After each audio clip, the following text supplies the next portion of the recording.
We will remain in shortages for the next months or even years because semiconductors are in high demand. Structurally, it's something that the chip suppliers and the wafer producers are telling us will be with us to an extent also next year. It will go for sure within 2022. And there, it all depends how the demand and supply pattern will look like. This is Bloomberg Surveillance, Early Edition with Francine Lacqua.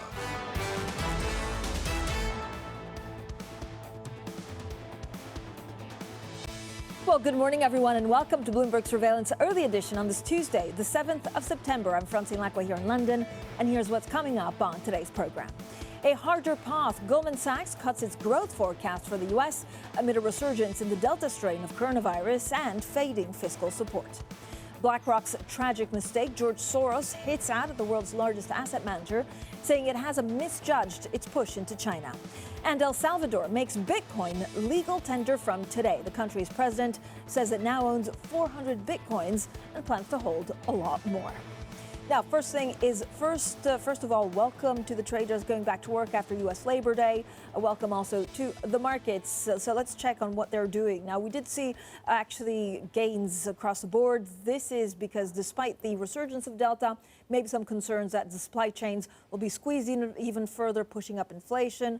Also maybe concern that we're not going to see the kind of recovery that we were expecting because of further lockdowns. We're still holding on to a lot of gains across the board. We saw another record in Europe here unchanged. I don't know whether it's pausing for breath or just trying to find the next catalyst. You can see the U.S. 10-year pretty much unchanged.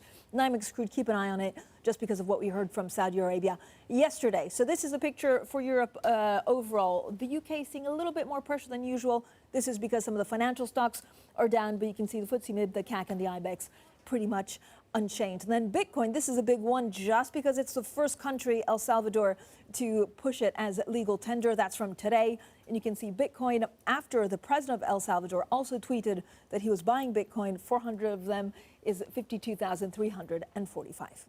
Now, veteran investor George Soros has hit out at an investment titan. He says that BlackRock's push into China is a tragic mistake and that is not only a risk to clients' money, but also the national security interests of the U.S. Now, Soros's comments come as BlackRock leads a global foray into China's asset management industry, despite a broad regulatory crackdown by China over some of the country's most successful companies. Let's discuss all of this now with Mark Mobius, co-founder of Mobius Capital Partners. He joins us now from Dubai. Mark Mobius, always a pleasure to speak to you, one of the gurus on emerging markets. How concerned are you about China and actually President Xi's intent with foreign investment companies?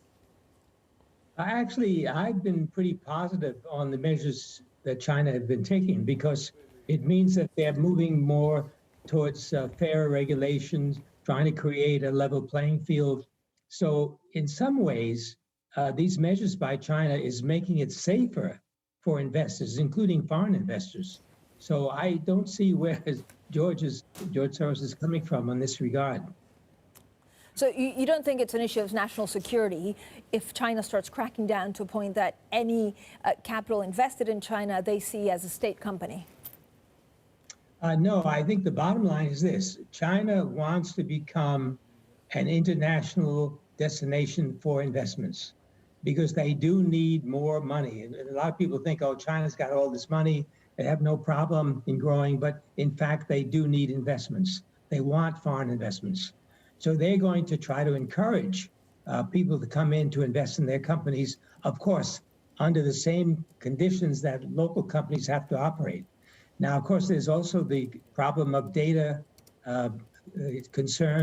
protection of data, and they've taken some measures already. And of course, the U.S. has the same measures in place. But I think at the end of the day, there's going to be a much more exciting market in China. It's a large market. It's a growing market. And we certainly want to be there.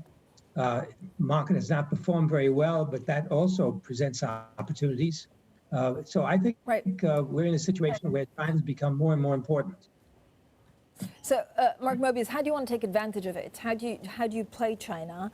And do you think there's more regulatory crackdown to come? How do you navigate that? Well, you know, the interesting thing is that we are focusing on small and medium-sized companies globally anyway. But with the crackdown on the big boys in China, so to speak, the medium and smaller companies are advantaged. They're in a better position because there's going to be a more level playing field. So I think there's lots of opportunities in the medium and smaller size companies. And interestingly enough, President Xi has now decided to open up a market in Beijing for the medium, small size companies, which again, it's going to be very positive. Mark, what happens if actually the Chinese state, the Chinese authorities come around and say, well, you've been investing in the country for quite some time. We're going to take a chunk of your company. I don't know whether this is completely impossible or it's just a risk that you'll have to navigate if it ever happens. Of course, it's a risk that you always have. Actually, anywhere in the world, you have problems with regulation, even in the U.S. But the bottom line is that if you look at the big Chinese companies that are listed now, you'll find many of them, like Chalco, the aluminum company, and many others are government-owned anyway. They're majority controlled by the government, but they welcome minority investors. And their corporate governance has been improving over the years. We've noticed that. So I don't think that's a big risk where the Chinese would say, look, sorry, we're taking over your shares or whatever. There may be implications for what's happened, for example, with Alibaba. If you're invested with Alibaba, the measures that the government has taken have not been positive, but it's something that is not completely out of line with what you see in other countries. Mark, how do you keep up to date with the thinking of Chinese authorities? Is it a matter of meeting with people on the ground to try and figure out? Is there a rule book that you're looking at? How will China change in the next 4 to 5 years? I think you just have to listen to the pronouncements by the leadership, by the Central Committee. And what they're saying is that, look, we've got too many disparities in wealth. We've got to have a more level playing field. It's crazy that you have multi-billionaires in one side and people in the countryside not making any money. So given that direction, given that policy statement, you know that they're going to take measures to make sure that the big boys don't get too big, but more importantly, they don't run over the small and medium-sized companies. And the government wants to help these small and medium-sized companies grow to the disadvantage of the larger companies. But it doesn't mean the larger companies are not going to continue doing business. They're continuing to make good profits, but the government policy is very clear. So if you listen to that, you know more or less in what direction you should be moving. Mark, give me a sense of where you see the biggest value in emerging markets. So, apart from China or away from China, how do you rank them and where do you want to be fully invested in? Well, if you look at where we are in our portfolios, India is now the largest weight as far as the country is concerned. Taiwan is up there as well. Korea is up there as well. We're very interested in technology, of course, semiconductors, anything related to semiconductors, but also other areas like education and healthcare. In India, we're involved in healthcare. So it's really India, Taiwan, China, Korea, Turkey, small extent, South Africa, and Brazil. Those are the major ones that we're looking at right now. Mark, thank you so much. Mobius Capital Partners Co-Founder Dr. Mark Mobius stays with us. And coming up, we'll talk about El Salvador making Bitcoin legal tender from today. We'll talk about how their experiment could actually shake up the crypto world. Then a little bit later on the program, we'll be joined by Tyler Brule, the founder of Monocle, and Mark Roden, the chief executive of mobile top-up service provider Ding. Now, if you have any questions for either of them, write in at IBTVGo or tweet me directly at Lacqua. This is Bloomberg.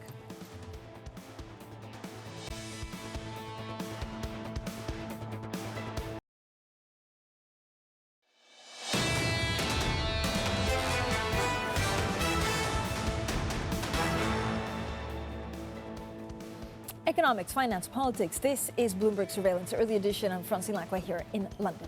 Now, El Salvador will actually become the first nation in the world to adopt a cryptocurrency as legal tender later today. Now, the country's president says El Salvador now holds 400 Bitcoin and plans to buy a lot more. It will circulate alongside the national currency, the US dollar. Well, joining us now to discuss all of this is Eddie van der Veld from our MLive team. Eddie, a lot of people, good morning, first of all, but a lot of people are very excited about this. So I can go to El Salvador, maybe buy a pizza with my Bitcoin. I don't know whether I need a card. Actually, I mean, what happens at cash machines?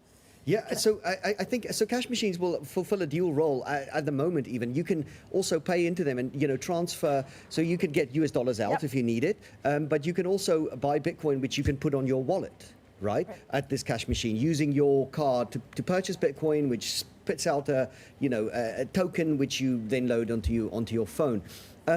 It's a really exciting moment for the Bitcoin community because they told us this was going to happen. They said, look, this is going to replace the US dollar. And now in one corner of the global economy, at least it has. And they will say, look, El Salvador first and next the world. But we will see whether this spreads. And this is a real test for crypto.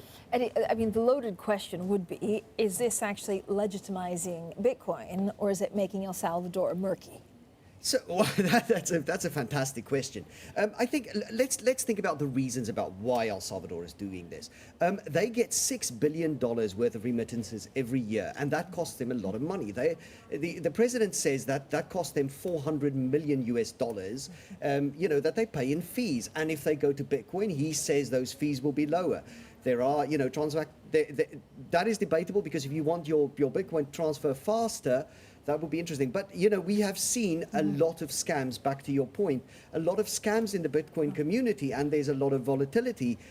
This is a real risk for Bitcoin. If it doesn't get adopted in the community, there will be a lot of disappointment. And then we had this tweet by the president that basically says, they've bought Bitcoin and will buy a lot more. And I think they bought 400 Bitcoin, which is actually a substantial amount of money. A lot of fours in the story. 400 Bitcoin that they've bought. He's 40 years old, and Bitcoin's up 40% since he tweeted it the first time around. It is worth mentioning that this is a very unpopular law in El Salvador. The surveys show that, I think something like 70% of people said they want to see this repealed. Whether that's going to be the case, I think is interesting. Certainly, it's exciting. Eddie, thank you so much. Eddie van der Veld there from our MLive team and also a bit of our crypto expert. Now, still with us, Mobius Capital Partners co-founder, Dr. Mark Mobius. Mark, I can't remember. I know you were quite interested in Bitcoin. Does El Salvador support the case for Bitcoin to the moon? Well, a lot of my friends are Bitcoin enthusiasts. I am not. I think, it just doesn't make sense to have a payment system with Bitcoin when you can use, I'm using my phone to make payments. I mean, what's the big problem? Why do we need Bitcoin? That's number one. Number two, El Salvador, let's face it, it's on its back. It's got real problems. It's a bankrupt country, in fact.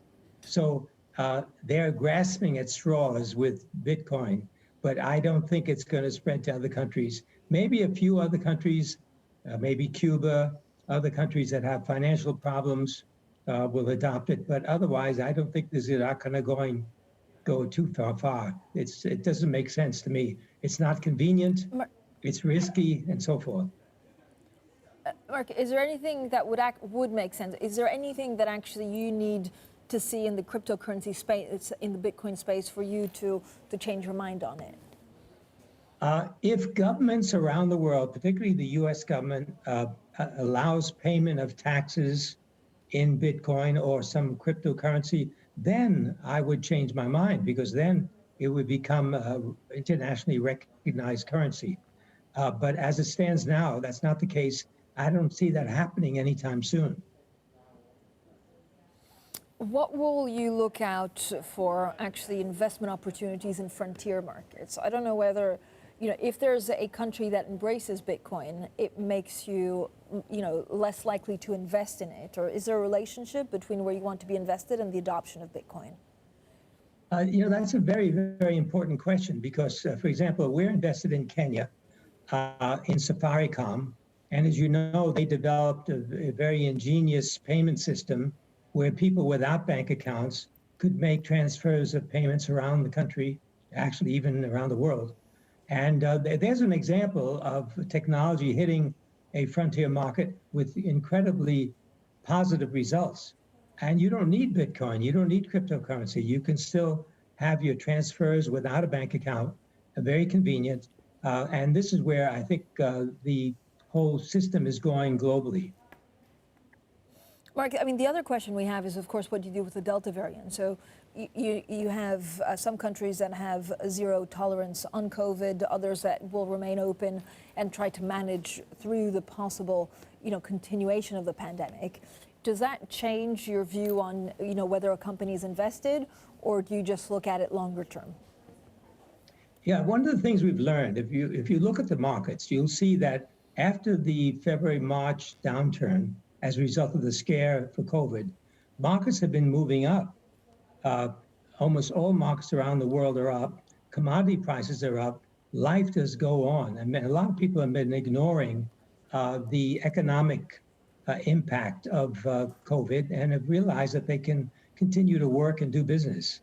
Now, the problem is that governments around the world are not unified in the way they approach things. For example, I was surprised to learn yesterday that the UK does not recognize vaccinations done in the UAE, in Dubai. Now, does that make any sense at all? I just can't figure this out. But this is the kind of problem you're having globally, but people are working around these issues. Mark, talk to me a little bit about gold. So I think last time you were on, you wanted 10% of gold in your portfolios across the board because you see currencies being devalued. Given what happened in the last 2 months, does that 10% go to 15%, or do you keep it at that level? No, I would keep it at 10%. I would sell some if it goes up and then buy more if it goes down, so that you hold the 10%. And the reason why I believe that, and by the way, I'm talking about physical gold. It should be not in a fund or in a gold mining company, but in physical gold. And the reason for that is we know that all these currencies are going to devalue, including the US dollar. The US dollar money supply has gone up by over 30% just in 1 year. And then you have all the cryptocurrencies and other currencies around the world that are printing like crazy. So I think at the end of the day, it's very important to have gold as a currency, as a medium of exchange. Mark, thanks so much. Mark Mobius there from Mobius Capital Partners talking on China, emerging markets, frontier markets, and of course, gold.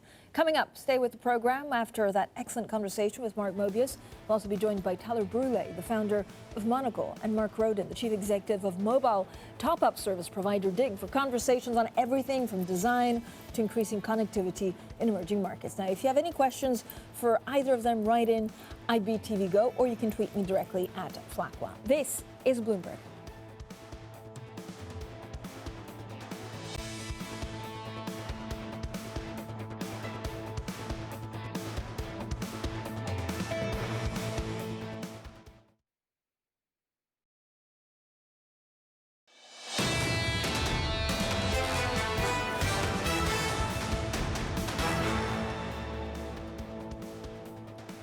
Economics, finance, politics. This is Bloomberg Surveillance Early Edition. I'm Francine Lacqua here in London.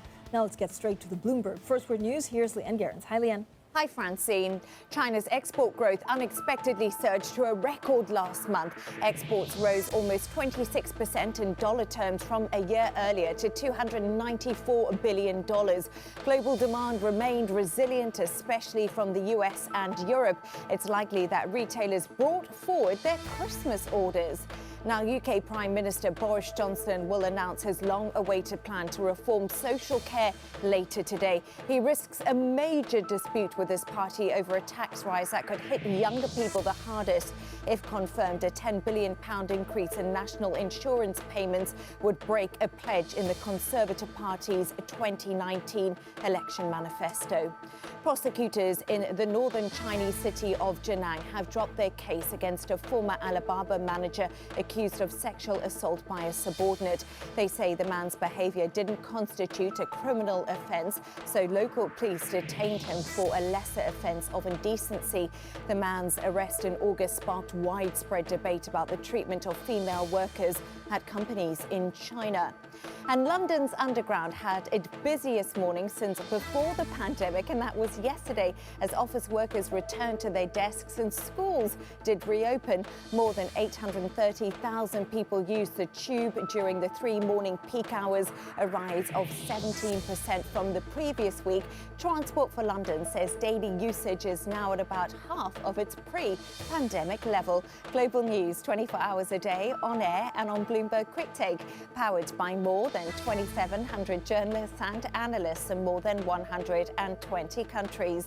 I'm Leanne Gerrans. This is Bloomberg. Francine. You know what, Leanne? I actually noticed because I went for a cappuccino, and for the first time in about 16 months, I had to queue up. So people are back. I don't know for how many days a week, but they're back. You know what, Francine? I noticed I actually got in the lift today and there was people in the lift with me coming up to our floor in the office. And I was like, well, people are coming back. And I promise you, jump on the tube and it's now back to the normal hustle that we were all used to. I know, and part of me says wonderful because we need to get back to, work and working on the economy. And part of me says, just get out of the way. All right, coming up, as political unrest and environmental disasters hit places like Afghanistan, mobile phone top-up service Ding says demand for mobile credit increases in the areas affected. We'll discuss a link between phone credit and relief aid with the Ding chief executive next. If you have any questions for him, please just IB us on IB plus TV Go. This is Bloomberg.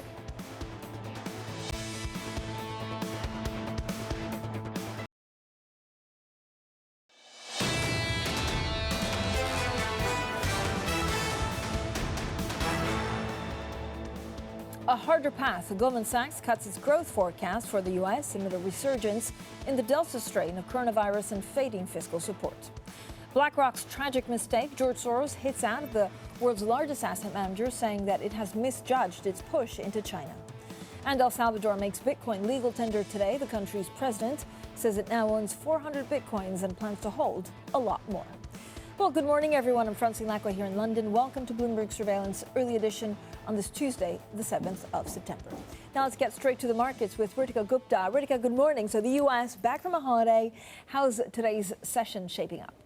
Yeah, Francine, let's start and have a look at how we're shaping up here in Europe. You can see we're down some 0.1% here on the stock 600 after what was a pretty strong session yesterday. Maybe some profits being taken off the table here, but really looking ahead to that ECB meeting on Thursday. We can see over in the Europe, the S&P futures pretty much flat this after that US Labor Day holiday. And of course, we did get that disappointing jobs data out on Friday, but interestingly hasn't fed in so much into the equities picture, but where we have seen some significant moves are in the yield space, some steepening of the curves. You can see that 10-year yield up to 1.35% now.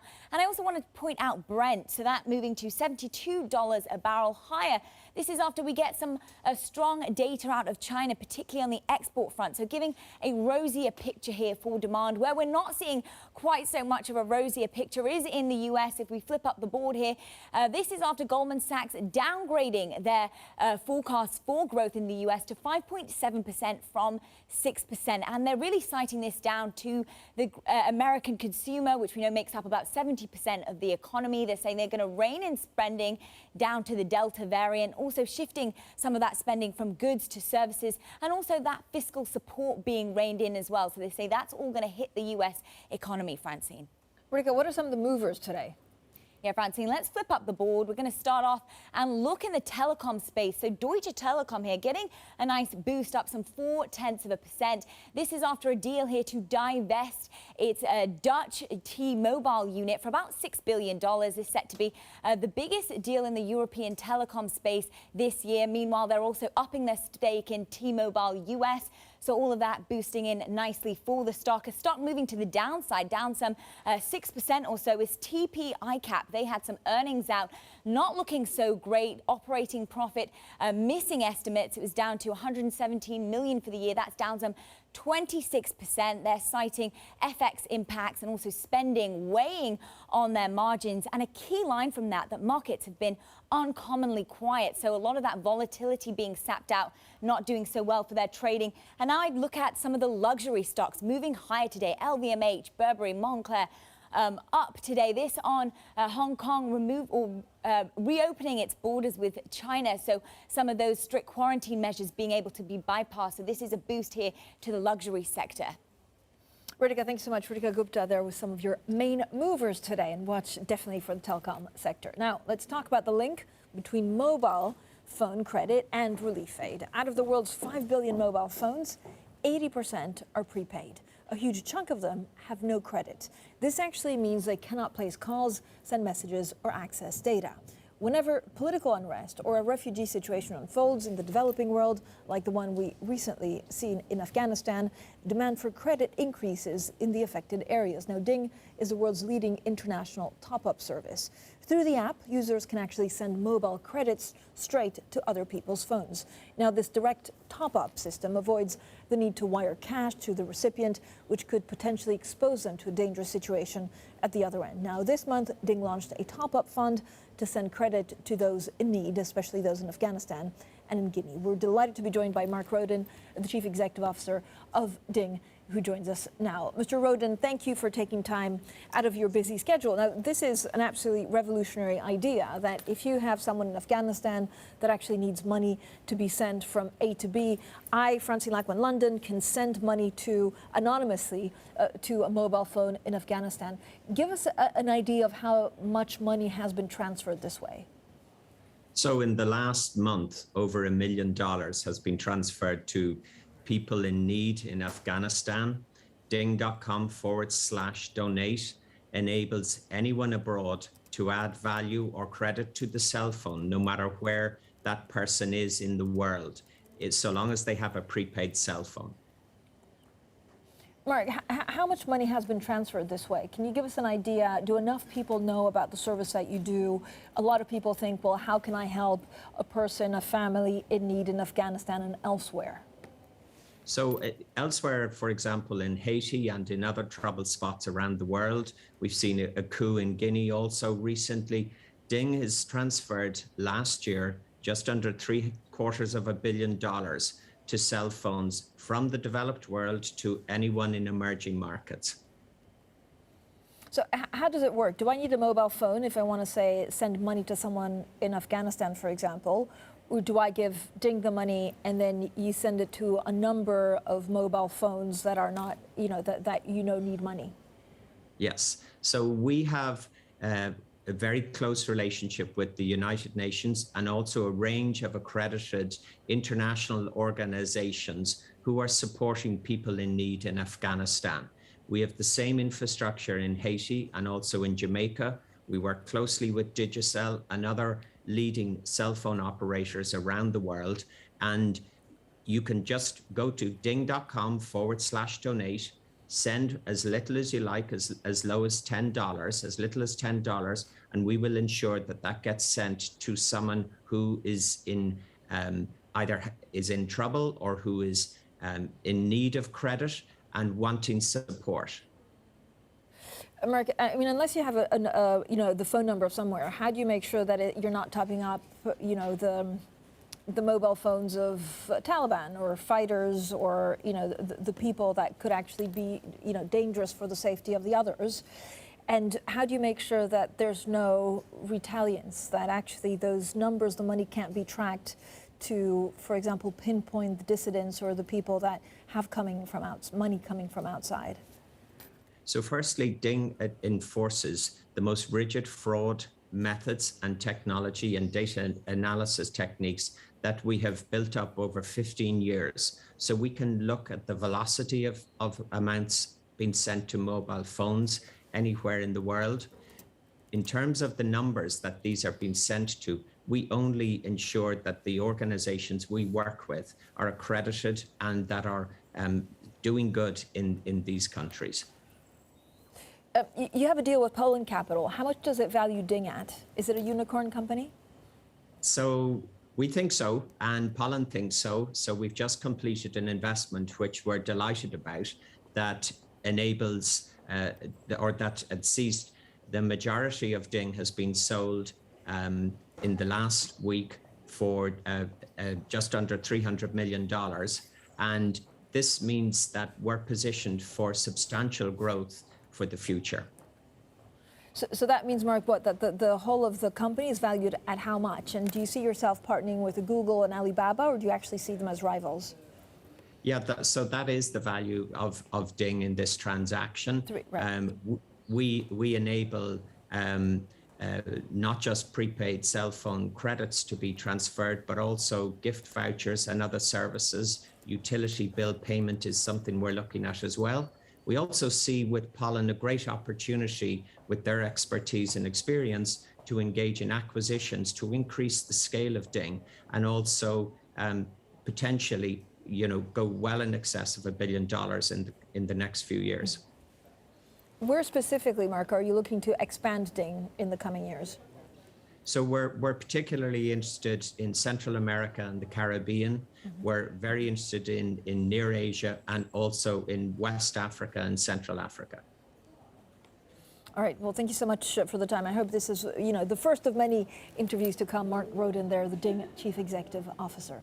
Now, up next, we speak to the founder of magazine Monocle, Tyler Brûlé. He's in Milan as the world's biggest furniture fair. Salone del Mobile returns after a year's absence. Now, if you have any questions for Tyler, IB Plus TV Go. This is Bloomberg.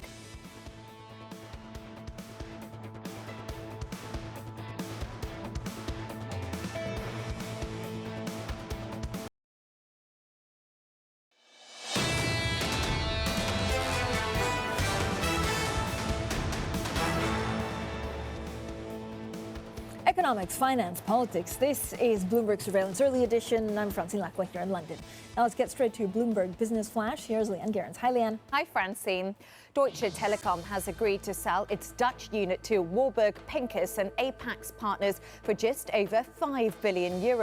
The funds will purchase T-Mobile Netherlands from the German telco and its venture partner Tele2, which currently owns a 25% stake. The deal looks set to be one of the largest transactions in the European telecom sector this year. Now, car parts giant Continental says a boom in demand for advanced driver assistance systems is boosting sales. But speaking at the IAA Auto Trade show in Munich, the CEO warned the global chip shortage will not ease anytime soon. It will go for sure within 2022. And there, it all depends how the demand and supply pattern will look like. But for the time being, not only in the automotive industry, but as well in consumer electronics, you still see home office appliances. You still see a strong demand for semiconductors going forward. And as long as this gap exists, it goes farther through 2022. And George Soros has called BlackRock's China push a tragic mistake that threatens U.S. security interests. The billionaire financer wrote in the Wall Street Journal that the move is likely to lose money for the firm's clients. BlackRock is leading a global foray into China's asset management industry 2 months after winning approval to become the nation's first wholly foreign-owned mutual fund. And that's your Bloomberg Business Flash. Francine. Leanne, thank you so much. Now, the world's biggest furniture fair, Milan's Salone del Mobile, has returned to the fashion capital after being cancelled last year due to the pandemic. We're delighted now to be joined by Tyler Brûlé. He's founder and editor-in-chief of the lifestyle magazine Monocle. Tyler, always great to catch up. It means usually that things are buzzing again and you're traveling around the world. What's it like in Milan? So last year it was cancelled. Are there buyers? Are there buyers from outside? I know you have a little stand there. Absolutely, it's really hopping, Francine. Of course, this is the week where you've got the three big powerhouses of Europe putting on their show. So, of course, the Salone here in Milan, of course, as we heard in your news report, the IAA in Munich. We've also got MIPIM happening down in Cannes at the moment. So Europe is alive, and I have to say it's incredible because it's not just people coming from across the border here in Milan. You have Japanese, you have Koreans, you have a lot of Americans here as well. And as you said, all gathering for something that, of course, was cancelled almost a year and a half ago. Tyler, we used to have you on to talk about, how travel was and some of the fun stuff that we've forgotten the last 18 months. But how is Europe doing? So compared to the U.S., where actually vaccination uptake in Europe is much bigger and there's not a no-COVID policy like in Asia, do you see, people really migrating and Europe kind of coming at the forefront of some of these events? there's definitely a push, and I think you really have to give full credit to the city of Milan and Lombardia. They've taken quite a pragmatic point of view. Of course, if people come, they're taking the risk to of course, be here. They're also, of course, filling up hotel nights, spending a lot of money in the city. So there is a sense of balance. Of course, some companies have heavier measures than others, but you see that there is some sense of coming together and definitely a sense of lifting. I've been coming to Milan now pretty much all year. And the situation, Francine, has definitely improved. I think it was almost a little bit overbearing, of course, for obvious reasons for a while. But I think we need to see a bit of a coming together in Europe at the moment. If people are going to be getting out, if you're going to be crossing borders, and many borders, even in one day for business, we have to have a little bit more of alignment. And right now, it's still a bit of a mix when it comes to, of course, what hygiene requirements are. Tyler, I also want to ask you about your media properties, because you've launched a new magazine. Do people still want to, buy magazines and read them in paper form, or has it moved online? Well, it's amazing. I think with so much screen time over the last, of course, year and a half, Francine, where people are just, of course, glued to various video conference calls on screen all the time, we see really an extraordinary uplift, especially at weekends as well. So it's not just our title, but if we look at also the weekend newspapers across Europe, which we're selling in our kiosks, it's amazing. People don't want to be looking at a backlit screen. So I think just in terms of consumption, there's definitely something there. But the flip side, we're sitting in Milan right now. We're in the midst of course, this major furniture fair. This city, of course, is known as one of the luxury hubs for Europe. And I would say on paper, this is still where major luxury brands want to be. Yes, they do digital. Of course, they do out of home. But you would say that a lot of those brand owners, they like big real estate. They want to see their brands big. They want to see their logos big. And newspapers and magazines can still deliver that. So how do you see us, spending, traveling, and shopping differently post-pandemic?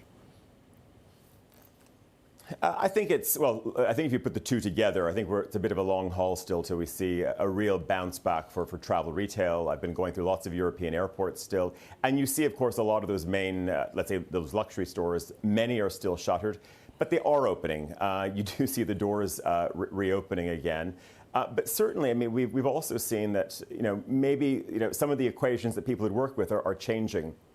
Front of the aircraft travel, if you look north of here, for example, to Munich, of course, a major hub for Lufthansa, they've had to bring back some of their old 340s almost out of retirement or out of the desert because people want to be flying at the front of the plane. People want a little bit more space. If you're going to be in the air for 9 hours, maybe you don't want to be in premium economy. Maybe you're going to speak to your COO and be allowed to upgrade to the front. So I think that's certainly, one area we're going to see change. And of course, Francine, there's been a huge uplift, of course, in the amount of private travel as well, or private aviation, I should say.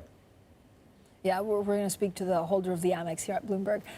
Tyler, when you look at the revenue spending, or actually ad spending, you said you had a fantastic year for Monocle. Where's that spending coming from? Is it specific industries that actually want to make sure that they're not left out and so are spending, maybe took away spending dollars from elsewhere, putting in magazines?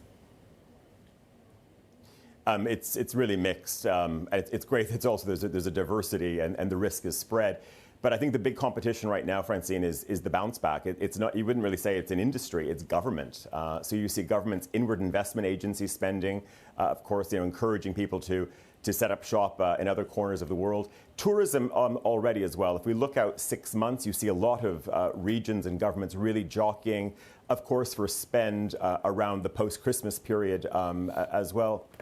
Financial services, of course, again, with the major banks that advertise with us. And again, wanting to have a different narrative as well. I think they're looking to, of course, try to attract a different entrepreneur class. How do they go and tell those stories? And then, of course, the luxury goods industry as well is incredibly important. And for us, if we look back, we're almost coming up to 15 years of being in this business with Monocle. It will be our best revenue year ever. I mean, that's, pretty incredible. Tyler, I mean, I haven't caught up with you for a pretty long time. How, the last 18 months, how do you think it will change us? How does it change the business? Is there anything good that will come out of it? I think it just makes us work harder. I would say that, for us, of course, we had to adhere to many measures, but we were really out on the road a lot. So yes, there was enough screen time as well. But I really made sure, listen, we're in the news business like you are. People have to be out on the road. We don't have as many correspondents or as many bureaus. But when and where possible, it was about being not just there to tell the story, but also being in front of clients as well. That's something that can't change. People, of course, will be more measured in terms of where they're going to spend certainly when they send their staff out on the road. But I still think you have to come together face to face to close a big deal. All right, it's a date. Tyler, thank you so much. I can't wait to see you actually in real life and maybe have a cappuccino face-to-face. Back in London soon, hopefully. Back in London, the founder and editor-in-chief of Monocle. Now, coming up, more than $200 trillion of financial products are tied to it. But with less than 4 months until dollar Libor is replaced by SOFR, we track the transition. Life after Libor is next. This is Bloomberg.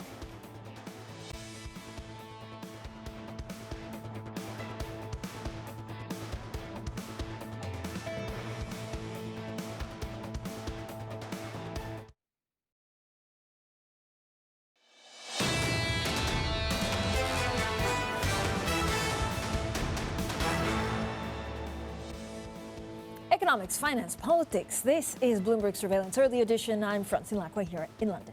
Now, more than $200 trillion of financial products are tied to dollar Libor. With less than 4 months until a benchmark's abolition, many regulators have encouraged market participants to jump on the SOFR First initiative as a market best practice recommendation. Now let's get the latest with Bloomberg's editor for FX and rates. He's Will Shaw. Will, good morning. So what's the progress looking like for SOFR? Is it SOFR or SOFR? SOFR, typically. SOFR. Yeah. So I think the people overseeing the transition would probably say they were very happy with how things are going. We know from Barclays strategists that the amount of interest rate swaps now pegged to SOFR are somewhere between 30% and 50% after SOFR First. Now, by way of comparison, in June, the total derivatives market was about 6% SOFR, with the majority being Libor. So we've really seen a lot of progress since this event took place in late July. So what does this actually mean for competitors? So there are a series of different competitors like trying to muscle in on SOFR's market share. Now, for a few years, nobody really wanted to use SOFR, and that gave like a burst of energy to these competitor rates. They were given a space to try and take root. Now that people are finally moving into SOFR, I think it's fair to say that space is narrowing a bit. And there's been a bit of a carrot and stick approach in that the banks who weren't using SOFR wanted there to be a term rate that would encourage them to use it. So they've been given that. And at the same time, regulators have given them the message that they don't really want to see them using SOFR's competitor rates in any meaningful numbers. Thank you so much for the update. Bloomberg's editor for FX and rates, he is Will Shaw. Now, the Bloomberg short-term bank yield index, just so you know, BSBY, an alternative to dollar Libor, is also administered by a subsidiary of Bloomberg LP, the parent of Bloomberg News. That's our disclaimer. Now, Bloomberg Surveillance Early Edition continues in the next hour. Matt Miller joins us out of Munich, actually, because he's at the Auto Conference. Kailey Leinz will join us out of New York. We'll look at some of the big deals out there. We'll, of course, talk Deutsche Telekom, but much more than that. We'll talk Fed, we'll talk Treasuries, we'll talk U.S. labor market and George Soros and China. This is Bloomberg.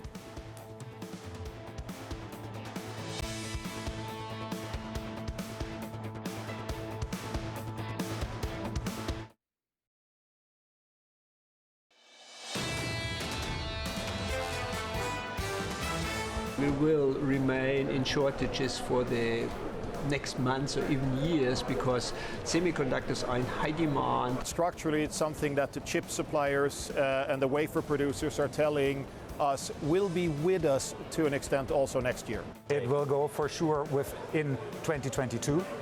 And there, it all depends how the demand and supply pattern will look like. This is Bloomberg Surveillance, Early Edition, with Francine Lacqua, Matt Miller, and Kailey Leinz. Standing by. Well, it's 10 a.m. here in London, 11 a.m. in Berlin, 5 a.m. in New York, and 5 p.m. in Hong Kong on this Tuesday, September 7th. Our top stories today. Tough road ahead for the American consumer. That's what Goldman Sachs predicts as it cuts its forecast for U.S. economic growth. Well, it's George Soros versus BlackRock. The billionaire money manager calls the firm's China investment a risk to client money and U.S. security interests. And Deutsche Telekom's wireless windfall, it's agreed to sell its Dutch unit for $6.1 billion to a pair of private equity firms.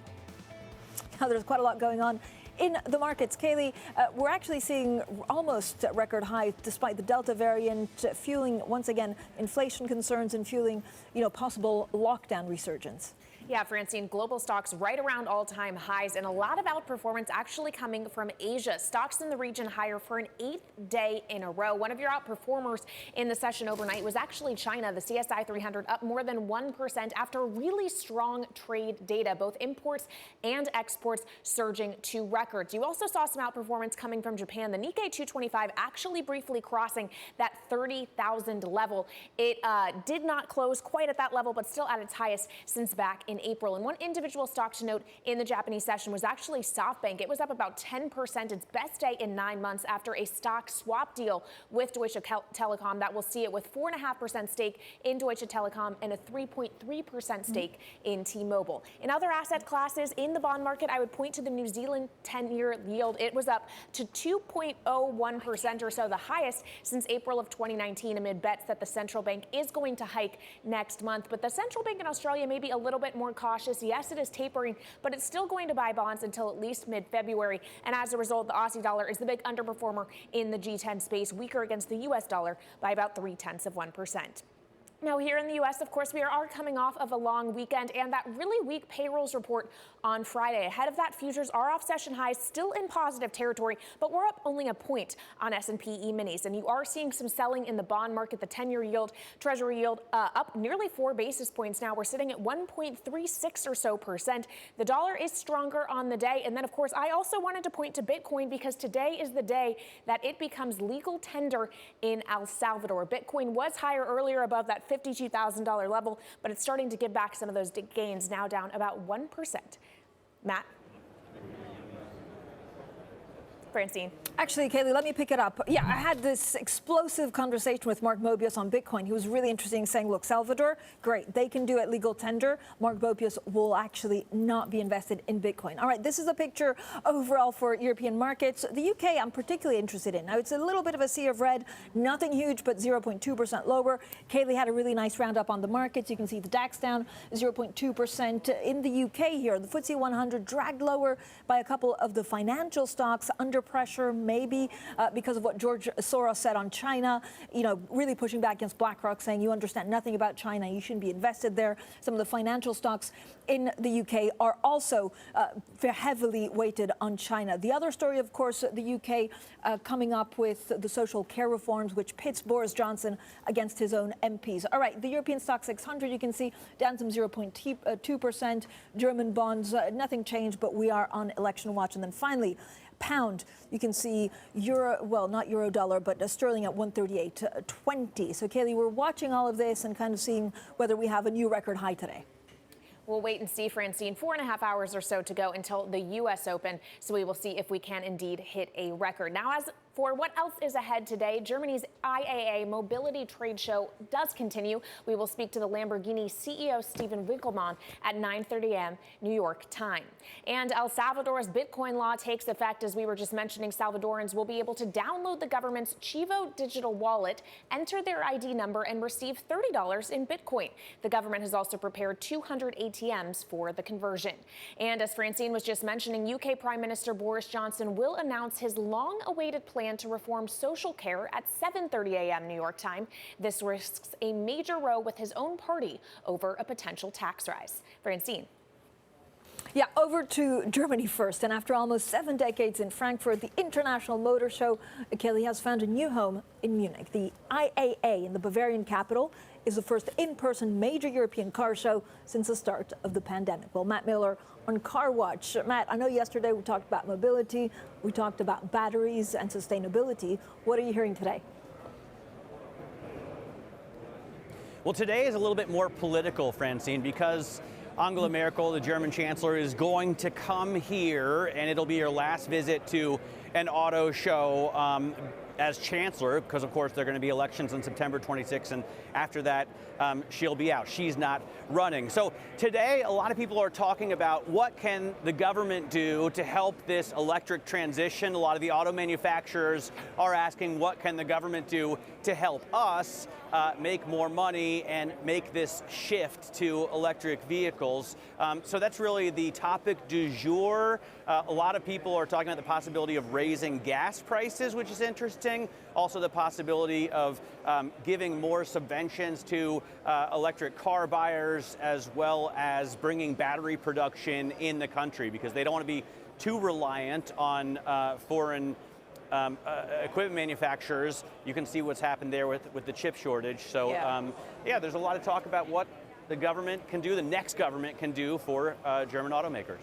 Matt, I know you'd love to keep talking about cars, but we also do have to talk about the broader European economy. We just got data crossing the terminal. Better than expected growth in the second quarter, 14.3% year on year, and the expectations for a full year second quarter GDP growth were revised to 2.2% from 2%. What does that mean for the ECB on Thursday? Well, the ECB is in a pretty tight spot, and also monetary policy itself is in a pretty weak spot. There's not really much they can do to affect growth either way. Fiscal's really taken over the conversation. So we'll watch the ECB, of course, as we always do, and you'll see maybe some knee-jerk reactions in the currency or bunds, but think about how much of the economic growth you just talked about really comes from the ECB and monetary policy. Almost none of it, right? It's all just a function of the rebound from the lockdown. So just like the Federal Reserve, I think right now the ECB is going to hold tight and try not to screw things up. Always on ECB watch, always central banks not trying to mess things around. Matt Miller, thank you so much from Munich. Now, veteran investor George Soros has slammed BlackRock's China push as a tragic mistake. Now, he said it's a risk to clients' money and U.S. security interests. Let's get more on this with Bloomberg's Tom McKenzie, our great China watcher. I mean, Tom, I have to say, he really slammed into that. I mean, this was not like pulling the punches. It was like, you have it wrong, and you'll pay for it longer term. Yeah, this was this Wall Street op-ed from George Soros. Look, he's not active in the markets at the moment, of course, but he is that important voice for many. And he was really squaring up against BlackRock, but otherwise, others as well. The likes of Goldman Sachs, the likes of UBS, JP Morgan, they're all expanding their footprint. We've watched this over the last few years in China, ramping up their staff count, their head count.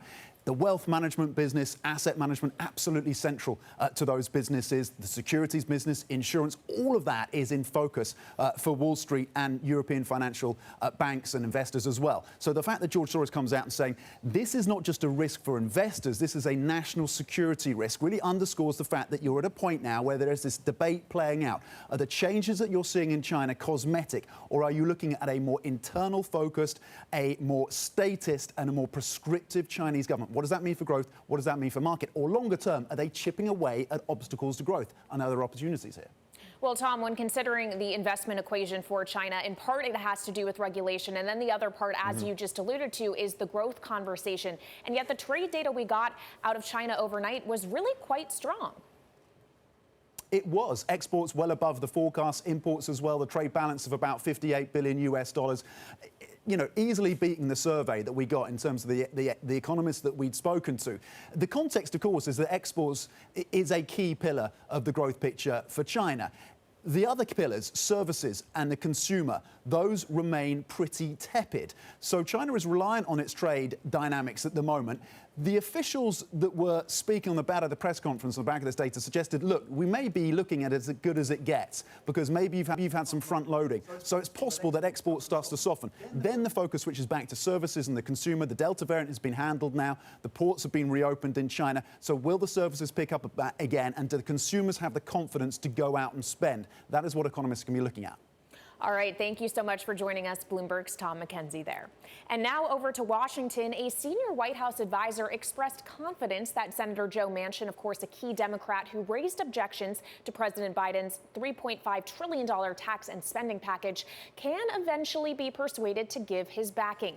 Joining us now is Joe Matthew, Bloomberg Washington correspondent from our D.C. bureau. So, Joe, you have Joe Manchin and the moderates on one side, you have the progressives on the other. Between those two, how realistic is it that we're going to meet the end of September deadline on this package? Well, that's the big question this morning in Washington. And isn't it something how this has just not changed, this moderate versus progressive situation we've been in for a couple of months now? Look, Joe Manchin has been consistent on this even before he wrote the op-ed on Friday and made those comments in West Virginia while he was at home here. He made it pretty clear $3.5 trillion is going to be too much money for him to stomach. But look, everyone in Washington is persuadable. In this particular case, I would point you to the bipartisan infrastructure bill that passed the Senate, which Joe Manchin helped to craft himself. He was one of the authors, one of the 10 deal makers that made that happen. I have to remind you, of course, the order of events here. Nancy Pelosi says she will not vote on that infrastructure bill until that $3.5 trillion reconciliation bill is filled out and voted on. And Joe Manchin needs that infrastructure bill to pass. He wants to go home and tell people he's bringing broadband, new roads, bridges, and tunnels. So is $3.5 trillion going to become a little bit more palatable? It depends if this infrastructure bill is at risk. And progressives say they will not vote for reconciliation. They will not vote for infrastructure without reconciliation. I would point you to a tweet from Ayanna Pressley, a Democrat from Massachusetts, a member of the so-called squad. She retweeted Joe Manchin's call to press the pause button by saying, "I'd like to press his mute button." So this is just getting started, it looks like. All right, Bloomberg's Joe Matthew in our Washington bureau. Thank you so much. And make sure to tune in to Joe on Sound On at 5 p.m. Eastern Time, where he will deliver insight and analysis on the latest headlines from the White House and Capitol Hill. It can now be heard in Boston on 106.1 FM. And now back to the markets with a look on some stocks moving in pre-market trading here in the U.S. And I feel like it's been a while since I talked about a Reddit stock, but I have to talk about one today because IronNet is up 115% in pre-market trading after getting touted online. It's a cybersecurity company, literally seeing shares more than double in early hours here in the U.S. Another mover to the upside, although this move looks pretty unremarkable in comparison, is Match Group. It's higher still by 12.5% on news. It's going to get added to the S&P 500. Welcoming it to the big leagues. It will officially be effective as of September 20th, but the shares getting bought ahead of that. And another mover to the upside is Alcoa, of course, the aluminum producer. You had all that turmoil in Guinea, the coup over there, putting into question its production of a key supply in making alumina, and that leads to higher aluminum prices. That's a good thing for Alcoa. That stock is up about 3.2% before the bell, Francine. Kailey, I always love being on Reddit Watch. I feel like Bitcoin is now the official currency of Reddit as well. So I know there's a link with El Salvador, and we'll talk about that shortly. Coming up, Patrick Armstrong, Plurimi Wealth Chief Investment Officer, and then later on, the latest virus news with Gigi Gronval, Johns Hopkins Center for Health Security Senior Scholar. All of that and much more coming up. This is Bloomberg.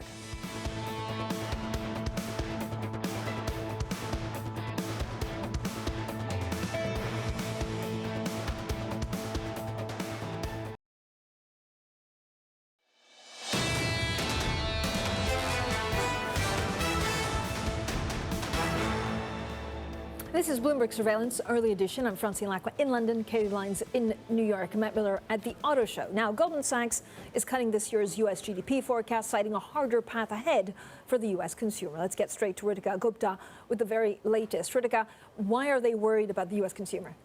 Well, Francine, we do have that weaker U.S. jobs print. So you see Goldman Sachs coming out there and cutting its growth forecast to 5.7% from 6% for the year, which it published just in August. And they really are citing the American consumer here, which, of course, makes up about 70% of the U.S. economy. They say that they're likely to dial back spending amid that surge in the Delta variant, switch some of that spending from goods to services, and also that fiscal support being reined in.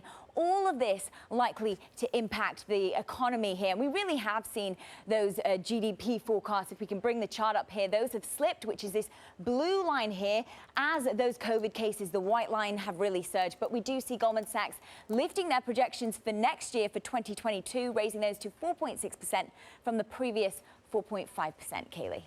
All right, Bloomberg's Ritika Gupta, thank you so much for that breakdown. And joining us now is Justina Lee. She is Bloomberg Markets reporter. So, Justina, you have growth expectations coming down. We obviously got that weaker payrolls print on Friday. A lot of people saying that just means the Fed is going to wait a little bit longer to taper. So is it all good for risk assets for now? Yeah, I mean, it's pretty interesting because we're seeing quite, a flip in narratives. Earlier, people were quite worried about Chinese growth, but today we're seeing, better than expected Chinese trade data.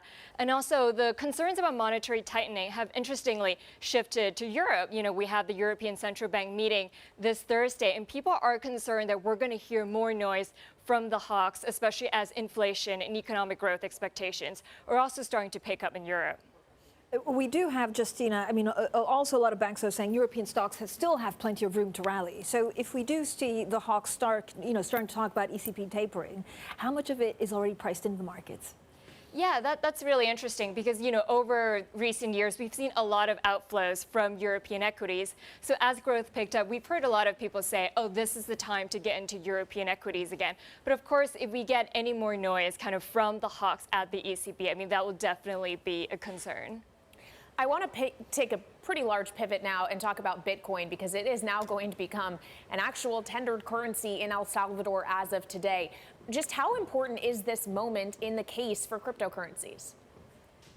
Yeah, it's a pretty big experiment in that I think it's the first country to actually take it up as a legal tender. And it's kind of interesting because it comes at a point where there have been a lot of concerns over whether Bitcoin can ever be, a currency that you actually use in daily life. Like we all know is very volatile. And when you have rallies like that, it makes sense that people don't actually want to spend it. I'm not sure how, analogous this case is to actually Bitcoin being widely used in a lot of different countries. But I think, it's a very interesting experiment altogether. And we definitely have the entire crypto community very excited about the outcome. So, Justina, is this because of remittances, or is it because they're trying, in the past, and to a certain extent even now, Bitcoin can be seen as a way of masking certain transactions that maybe you don't want in the open world. So how much is it El Salvador just trying to make, money at all costs, and how much of it, like the president says, is because they have to pay a certain amount on remittances coming into the country? Yeah, crypto fans have always made the case that crypto serves a way more practical purpose in the developing world. And that's certainly the case that the president is making in that it can bring a lot more people into the financial system and make remittances a lot easier. But it's kind of funny that if you actually look at the national polls in El Salvador, it seems like not that many people are actually that excited. They quite like using the dollar. Yeah, a lot of people actually want that repealed, which I find fascinating. Justina, thank you so much. Justina Lee there from our MLive team. We'll have plenty more on El Salvador, Bitcoin, and the markets. This is Bloomberg.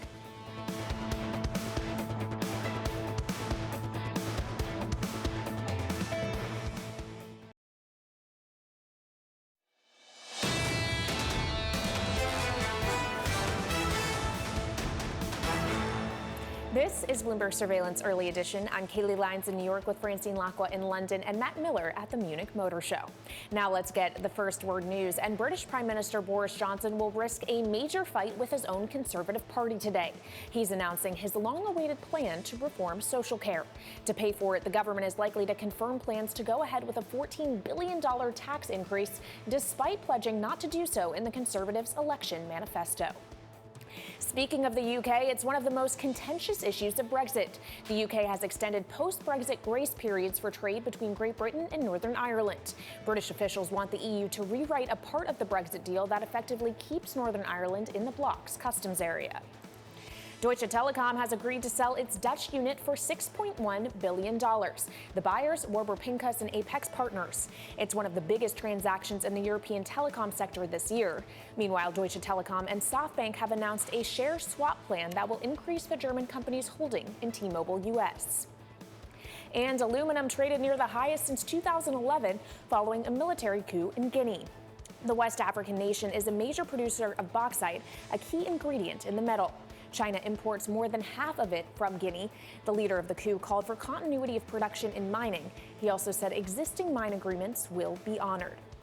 And Francine, of course, a very important story, but equally as important as it is whether or not it is pronounced aluminum or aluminium, which I think you might say. I know. I mean, I feel like it's Tuesday and it's after U.S. Labor Day, so we're allowed. So Kailey and I have actually gone down a black hole of kind of, figuring out what words are also pronounced differently, or at least I've gone into that black hole, Kailey. I found 10.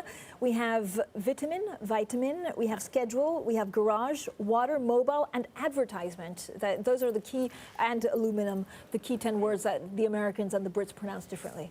Garage. How do the British pronounce garage? I mean, don't ask the Italian. Garage, garage. A lot of different accents. Yeah, it has to sound very posh. Garage. Yeah. And Vitamin. tomato. I don't know if tomato was on the list. Tomato? Yeah, I just sound like I'm trying to fake a British You're accent so now. British. I know, I love it. But this is why, I mean, look, bauxite and aluminium is a huge story because we use it in almost everything. It's not only cars, but it's, of course, washing machines and the like. But we have had a little fun on, hearing our different newsrooms pronounce it differently. Yeah, and decisive market reaction to that spike in aluminum prices. Of course, we will talk all things markets in just a moment. Patrick Armstrong, Plurimi Wealth Chief Investment Officer, will be joining us. This is Bloomberg.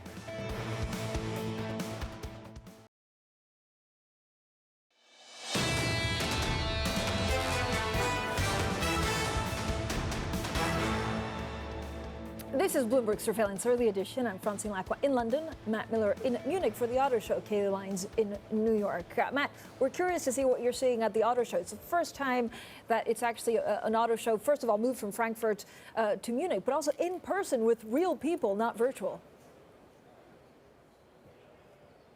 Yeah, and there are a lot of people here, although there could be more. Apparently, protesters have blocked the roads outside of the auto show, so traffic is at a standstill and more participants are having difficulty getting in. It's a pretty classic Extinction Rebellion move. But having said that, there are a lot of bicycles here. There are a lot of alternative vehicles. Almost all of the cars that are being shown have electric powertrains as opposed to gasoline engines. So it is turning out to be a much greener car show than maybe you would have expected, and a lot less of the, big internal combustion gas burning engines.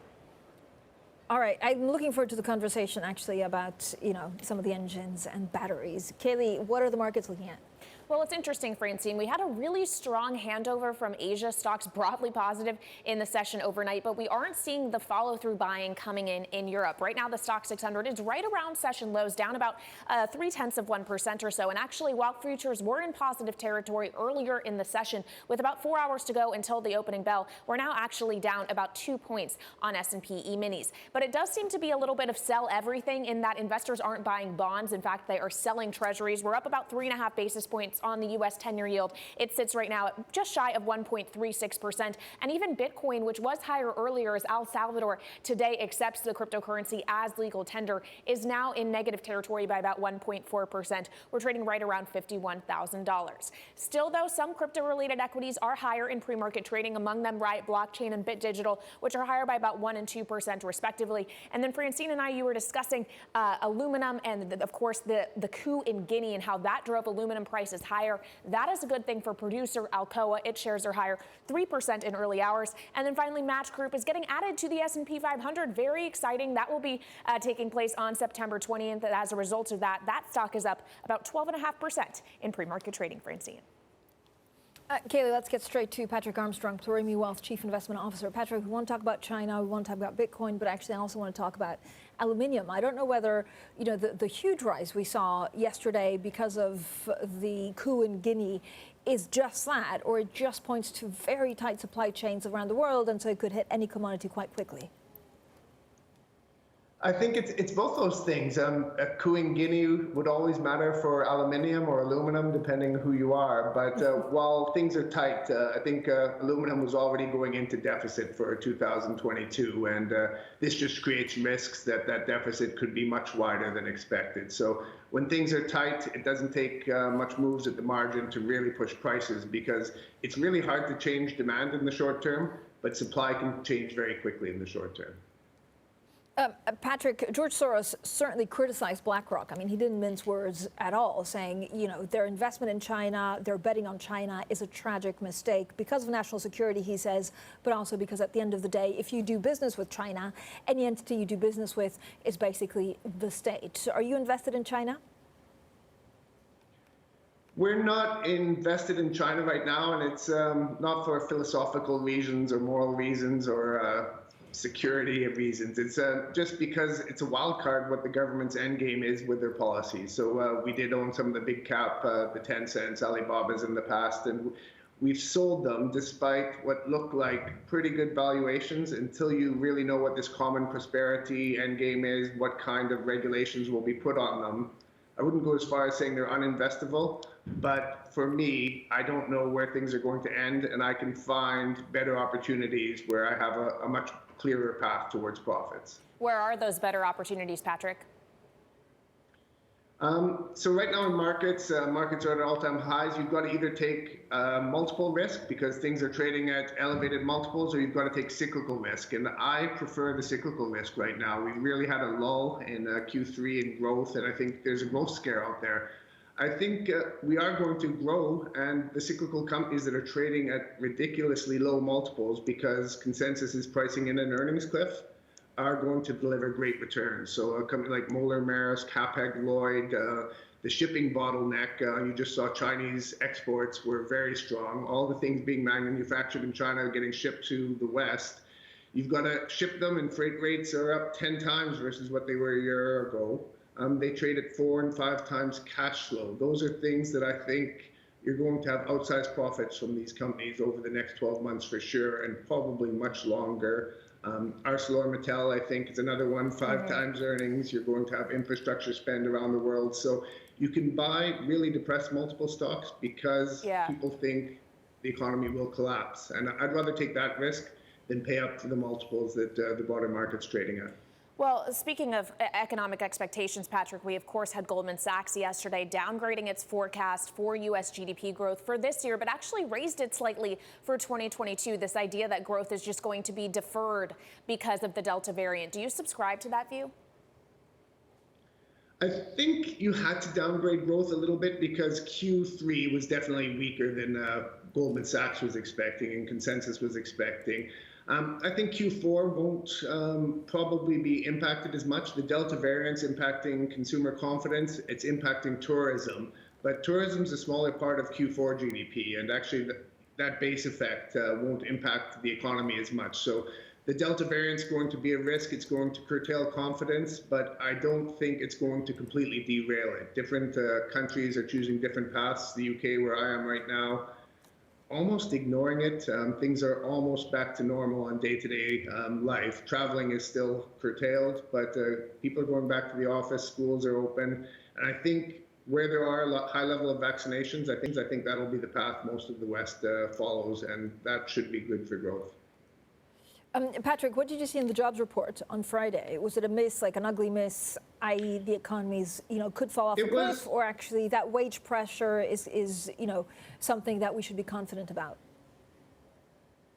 I think the wage pressure is here to stay. It's not just because you saw average hourly earnings moving higher despite the number of jobs that were created. The labor force didn't grow because unemployment benefits were extended. But when you talk to small businesses, the biggest issue they face is they can't fill job openings right now. And the only way you're going to get those job openings filled are higher wages. So I think that is an inflationary force that stops the current inflation being transitory, that when you get higher wages, that increases spending power of the people who are making those wages, it increases the costs of the companies that are paying those wages. And I think the last jobs report is symptomatic of really what's happening. It's very hard to fill vacancies right now. Patrick, thank you so much for all of the insight. Patrick Armstrong, their Plurimi Wealth Chief Investment Officer. Now, coming up, we talk vaccines and booster shots with Gigi Grunwald, Johns Hopkins Center for Health Security Senior Scholar. That's coming up shortly, and this is Bloomberg.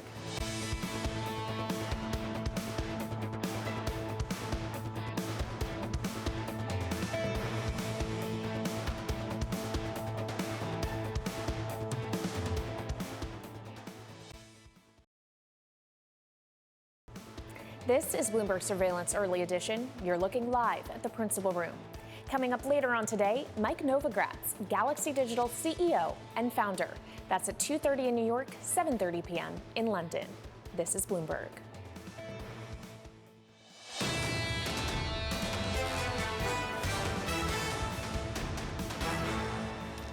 This is Bloomberg Surveillance Early Edition. I'm Kailey Leinz in New York with Francine Lacqua in London. Now to the virus, where some countries in Asia are easing restrictions while Europe and the U.S. are reviewing the use of an extra vaccine dose. Here for more is Gigi Granvall, Johns Hopkins Center for Health Security Senior Scholar. So Gigi, there's the booster conversation, but there's also the fact that there are many people who are still not vaccinated, including children. And Labor Day is over. People are back at school. When are we going to see approval for the shot for kids under 12?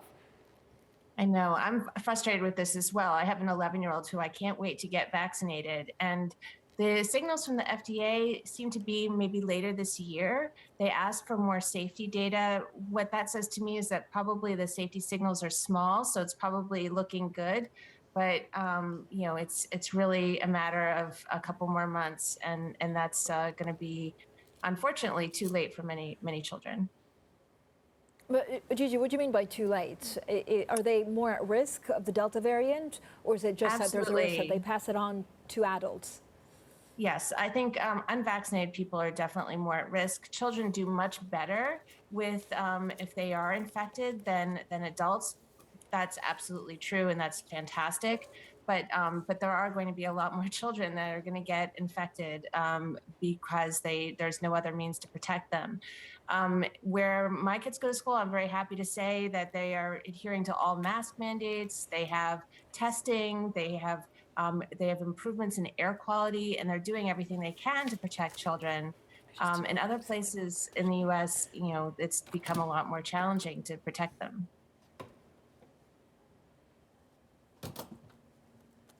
What does that mean, Gigi, in terms of what exactly we should be looking at? I mean, is the Delta variant, you know, it passes on. I think it transmits about 40, 60%. But is it also, you know, more of a risk to children? Like, if you have it, do they get over it, or could there be longer term implications? Because if you look at some of the trials, it seems very unclear. Yeah, so it doesn't appear that the Delta variant causes worse disease than other versions of SARS-CoV-2, which is great. It looks like that you know, that it's the same virus, but it is more transmissible because people who are infected make more virus. They have more virus in their nose, and so they're breathing more out. So people are more at risk if they're unvaccinated. So I think, you know, as far as long-term implications of if people get infected, if children get infected, I mean, that is absolutely a concern. There are many diseases that have effects 20 years down the road, and so that's, you know, why we need to do what we can to protect people who can't be vaccinated yet. People who can be vaccinated, we really need to do that. Who needs actually booster shots? I mean, this is probably the most controversial thing that we'll have to deal with in the winter. Is it very few people that need booster shots, or should they be more widely available? The data is pretty clear for people who are immunocompromised, people who have had liver transplants, people who are very old and their immune systems are not as robust as they once were. There's a lot more argument about people who are healthy and younger than that, and that's where a lot of the debate is. And there are scientific signals both ways, but I'd say most people are leaning towards booster shots not being as necessary. What should be the biggest priority is getting unvaccinated people vaccinated, because they're the source of all these problems. People wouldn't have to take their vaccine out for a spin if they weren't getting exposed to the virus. So that's really should be the priority. But Gigi, September 1st, certainly in our Western economies, if you're not vaccinated by now, what will make you get vaccinated? Well, we can only do what we can to make it highly inconvenient for people to avoid vaccine, and to try to convince people. I know that that all of us are quite tired of this, but you know, a lot of people are convincible. You know, of course, there's some people who are just never going to get the vaccine, but There are many people who might be able to be convinced. We have to keep trying because our numbers are still too low. Getting children authorized to be able to get the vaccine will help numbers a lot. So hopefully that will change things around towards the end of the year. All right, Gigi, thanks so much. Gigi Granval there of Johns Hopkins Center for Health Security. Now, coming up, we'll discuss the return to school with former U.S. Department of Education Secretary Arne Duncan. That's at 12:30 p.m. in New York, 5:30 p.m. in London, and this is Bloomberg.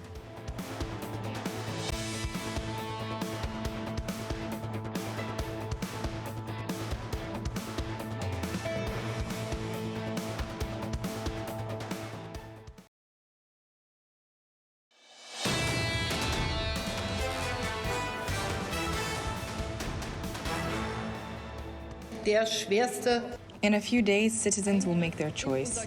Either a government that accepts the support of the left with the SPD and the Greens, or at least does not exclude it, or, I'm just telling the truth, at least not excluding it, or a CDU-CSU-led government that has Armin Laschet as chancellor. The German Chancellor Angela Merkel there speaking in the Bundestag earlier today, endorsing Armin Laschet in an unusually direct intervention in the election campaign. Now let's get more with Bloomberg's Maria Tadeo at the Reichstag in Berlin. Maria, I mean, this was an Angela Merkel basically going into bat for her guy. Yes, Francine, and big time. You know, in theory, this was supposed to be a goodbye speech before members of the Bundestag, but instead it was a very political speech from Angela Merkel. It looked and sounded at times, as you played in that tape there, a very almost party-like event in which she said, we really need to think hard about where we want to take this country going forward. And to me, it's clear it should be a CDU-CSU-led government with Armin Laschet leading that government. By the way, Armin Laschet was sitting there listening to Angela Merkel, and this is the most open, vocal endorsement that we've heard from Angela Merkel until now, very much reflecting, Francine, that very bad performance from Laschet in polls. And just today, we had a poll from Bavaria. As you know, this is a stronghold for the CSU, the sister party to the CDU, slipping below 30%. That is very unusual for the CSU, and it does show that Armin Laschet does appear to be dragging everyone down across the country in Germany, which, of course, it's bad news for the CDU. You could also argue that Angela Merkel today, it does also signal the desperation from the CDU to try to prop up this campaign. So, Maria, if you look at the polls, first of all, how volatile are them? Are we going to see the election in Germany September 26th? So are we going to see them move enough that actually we could have all sorts of coalition? Yes, and Francine, you can have all sorts of coalitions. When you look at the maths behind this, there's 5 different parties that could essentially join a government. One thing that I'm also reminded behind the scenes a lot in Germany is that the chancellor may win the election, but if this is a very tight vote, you could get an alternative coalition to the winner. The winner may not have the votes to form a government. You could also be in a situation where Olaf Scholz will have to make a very difficult choice if he is indeed voted into the chancellor office, whether he wants to go left or right, and that balance of power, bringing in the Liberals, the Greens, and potentially even the further to the left parties, make this very, very difficult, Francine, because if you look at the details in the manifesto, their policies actually do differ in many ways, from the taxation to what to do with the German industry, and of course the climate goals, where there's big, significant differences. Okay, at the end of the day, Maria, do they look at the economy as everything ties into it, and how's the German economy doing? Is it, you know, do German voters just want continuity after 16 years of Angela Merkel?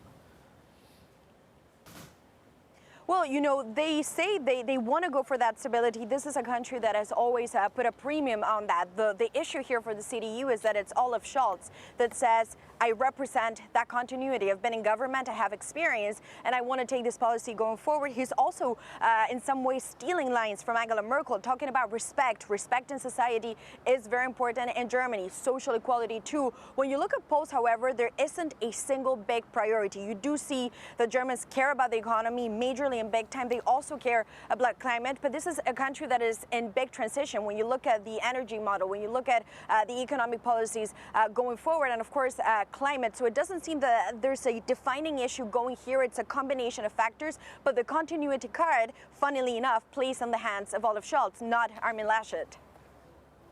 Maria, thank you so much. Maria Tadeo there with the very latest on the German elections. Now, staying in Germany, in Munich, the supply chain disruptions and especially the chip crunch are on every automaker's mind. Well, Bloomberg's Matt Miller spoke with several executives on the ground, including the Volkswagen and Daimler chief executives.